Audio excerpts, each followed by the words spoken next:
Happy Halloween, everybody! And to honor this most wonderful time of the year, I'm going to be doing a special Who Would Win in a Halloween style, pitting a monster from the modern age of horror against the golden age of horror. And that's right, it's Jason from Friday the 13th versus the Frankenstein monster. Now, to make things a little more simpler, you're probably wondering, well, which interpretation of Frankenstein's monster are you going to use? Are you going to use this one? Are you going to use that one? Well, to keep it simple, I'm going to be using the original Universal, for frame of reference. The Frankenstein monster for this fight will be the Frankenstein's monster from the original Universal Frankenstein films. So yeah, the Boris Karloff version, or Glenn Ford, did Glenn Ford play him, or am I thinking of someone else? I know someone Ford named, played Frankenstein after Boris Karloff retired from it in Son of Frankenstein, but I'm totally forgetting it. Anywho, yeah, so Jason versus Frankenstein's monster. Now, the monster and Frankenstein are they're both big, slow monsters with incredible strength, and they're both incredibly durable. And don't really do much of the planning, really. It's just more like go out and kill. That's kind of the whole thing, is just go out, stab the shit out of something, or kill it with your bare hands, and that would be the end of the day. That would be the end of it. But Jason and the monster are both they're very different in terms of power. Now, Jason, of course, is just goddamn indestructible. You can't kill this fucker for the life of you. Because if you did have a life and you were around Jason, you wouldn't have it much longer. Now, that's the same thing to be said about the monster. The monster has been blown up, stabbed, thrown into a sulfuric pit,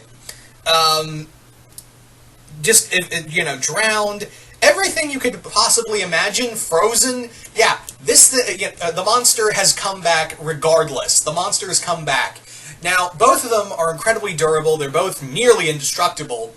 But how does it manage in terms of strength? Well, the thing is that both Jason and, depending on the movies, Jason and the monster's strength kind of varies. It does, really. So I guess this would be, for frame of reference, I guess it would be for their peak strengths, which I guess Jason's would be, his peak strength would have been part 8? Part strength, that was when he was the strong, really incredibly strong in the New Blood. No, part 8 was, it was Manhattan. Get it right, DPZ, damn it. But yeah, I guess the peak strength was, the peak of his real, when he was really powerful, was, part 6 through 8. Anyway, but, like I said, the Frankenstein monster is also incredibly strong, but we haven't really seen him go up against someone like Jason. You see, the whole thing, for the Universal Frankenstein monster, his whole big thing was he'll just strangle the shit out of you. He'll strangle you till you die.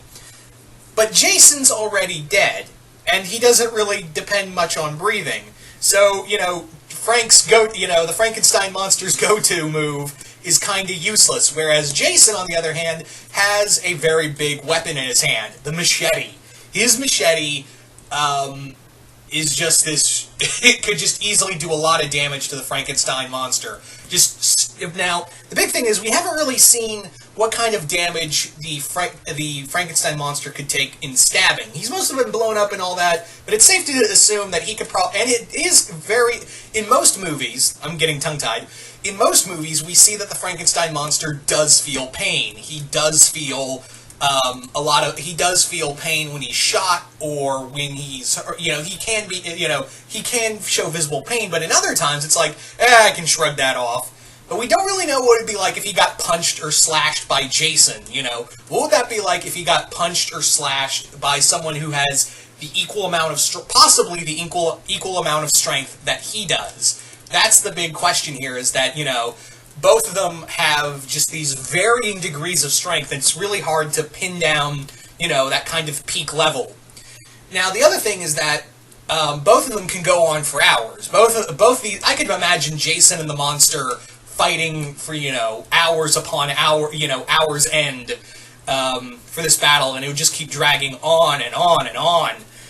But on the other hand, we do see that the Frankenstein monster does need to eat. He does, eat. He does, need to drink, even though he's already dead. And it may be because, it tastes good, I like it, and I'll just keep eating it. Whereas Jason doesn't, in the later movies, doesn't really need that. He just has this just sheer willpower, and the fact that he's fucking undead, just to keep going. That's a very big driving force right here, is that Jason is just this locomotive of death and destruction.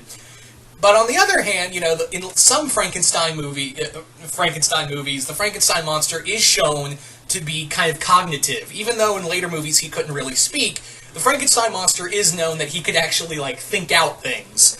So that would be the big thing, is that, he kind of has a small edge in intellect, in terms of intellect over Jason, but that's not really by much. In fact, I think if these two ever met, I think the Frankenstein monster would think, it's another one like me, friend, me friend.